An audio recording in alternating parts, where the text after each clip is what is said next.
पूजा mobile point, Puja mobile point.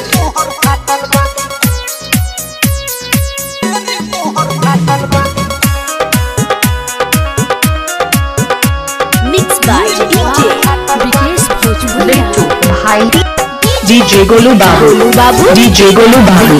Samastipur road Jandaha, Samastipur road Jandaha Vaishali. हो गइलू झंडी लागे चीज तोहर बाटल बा,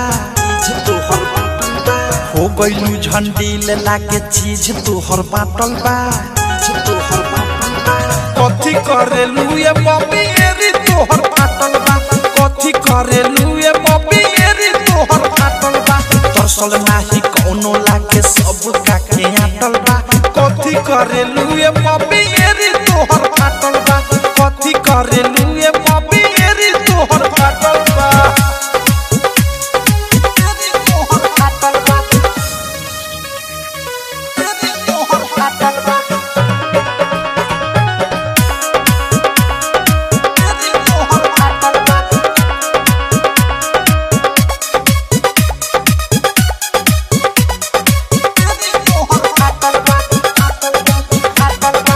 रहिलू बीजी तू काथी करे में, देखिले होते होते घूमे सरे में।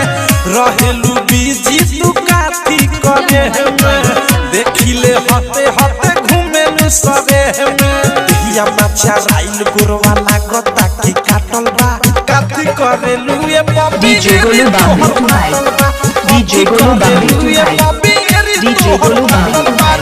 Samastipur road Jandaha Vaishali, Samastipur road Jandaha Vaishali. Vikesh Bhojpuriya, diamond recording studio छाना। छन भर घर में न रहेलू सुध से, कहलू सुधर जाए में प्रेमी औध से बुध से। छन भर घर में न रहेलू सुध से, कहलू सुधर जाए में DJ Golu Babu, DJ Golu Babu, DJ Golu बाबू। पूजा मोबाइल पॉइंट, चंद्र टॉकीज के सामने, समस्तीपुर रोड जंदाहा वैशाली।